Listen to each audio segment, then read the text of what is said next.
Nessa semana a gente vai começar a ver o equilíbrio de fases.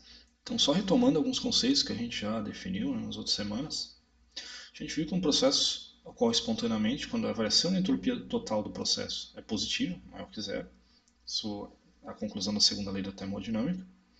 E a gente definiu um novo critério, né, válido a processos a temperatura e pressão constantes, em que a variação da energia de Gibbs tem que ser menor que zero para o processo ser espontâneo. Então, o processo acontecer naturalmente, esse ΔG tem que ser negativo. Né? A gente viu a necessidade de trocar o ΔS total pelo ΔG para não se preocupar com o que acontece nas vizinhanças, né? Porque o ΔG é uma função apenas do sistema, então a gente não precisaria mais se preocupar com as vizinhanças. E agora a gente vai começar a ver, começar a fundamentar as ideias para tratar sistemas mais complexos. Né?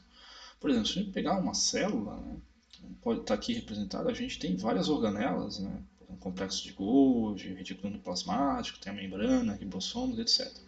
E só em termos de organelas. Né? Imagine a quantidade de moléculas que tem dentro de uma única célula. Deve ter milhares de moléculas dentro de uma única célula, de vários tipos de moléculas diferentes, né? Grandes, pequenas, etc., íons. Além disso, né, como vocês sabem, a célula não é um sistema fechado. Né? A célula é um sistema aberto. Íons e moléculas pequenas podem entrar livremente na célula e outras moléculas maiores podem entrar e sair da célula dependendo de um gasto de energia, né, para fazer elas entrarem ou sair. Então, a moral da história é que a célula é um sistema bem complexo, é um sistema aberto e com vários componentes. E até agora, a gente viu critérios de equilíbrio e de espontaneidade para sistemas isolados e fechados, com apenas um componente. Né? Se vocês pegarem os exercícios que a gente viu até agora, sempre falava de uma molécula só. Né? Por exemplo, um gás expandia, ou uma substância passava do estado líquido para o estado gasoso, mas nunca tinha mais de um componente, salvo algumas raras exceções, quando havia reação química. Então, a moral da história agora é que a gente vai começar a estudar sistemas abertos com vários componentes, vai estudar aos poucos, né, óbvio. A notícia boa é que o critério de espontaneidade de equilíbrio para sistemas abertos é o mesmo do sistema fechado, o ΔG tem que ser menor que zero, isso processa a temperatura e pressão constantes.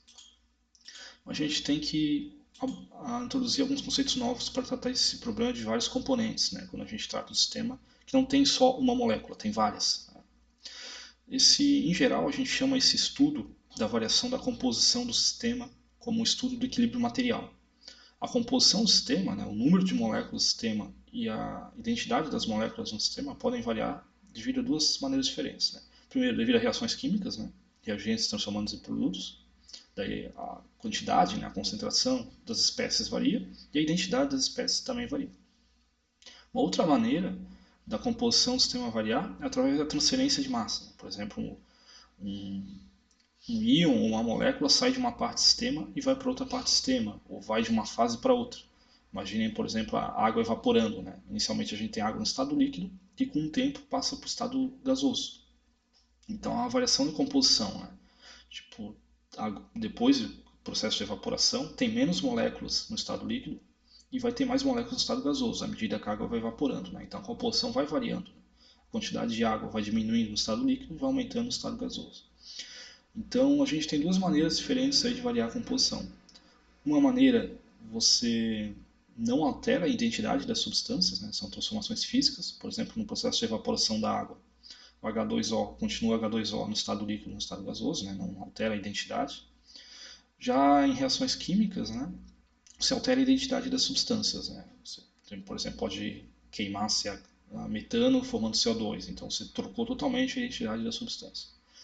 A gente vai começar vendo equilíbrio de fases, né, que é essa parte que estuda as transformações físicas, então a composição se altera, mas a identidade da substância não se altera.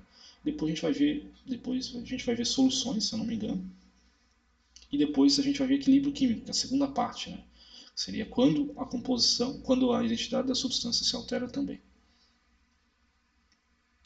E a principal diferença em relação aos estudos anteriores, né, que agora a energia de Gibbs, além de ser a função da temperatura e da pressão, como a gente viu, vai ser uma função também do número de mols de todas as substâncias envolvidas. Né? Aqui, por exemplo, imagine que tem uma substância 1, uma substância 2, etc. Várias, pode ter várias, né? O número é arbitrário. Então agora a energia de Gibbs vai variar não só com a temperatura e com a pressão, mas também com o número de mols das substâncias envolvidas. Se o número de mols das substâncias variar, a energia de Gibbs pode variar também. Então, no próximo vídeo, né, a gente vai ver como quantificar a variação da energia de Gibbs em relação ao número de mols das substâncias. Depois a gente vai dar uma breve revisão de como a energia de Gibbs varia com a temperatura e a pressão, como a gente já viu na semana anterior. E depois a gente vai ver o diagrama de fases que eu acho que é o principal. Interpretar um diagrama de fases é o principal objetivo dessa semana.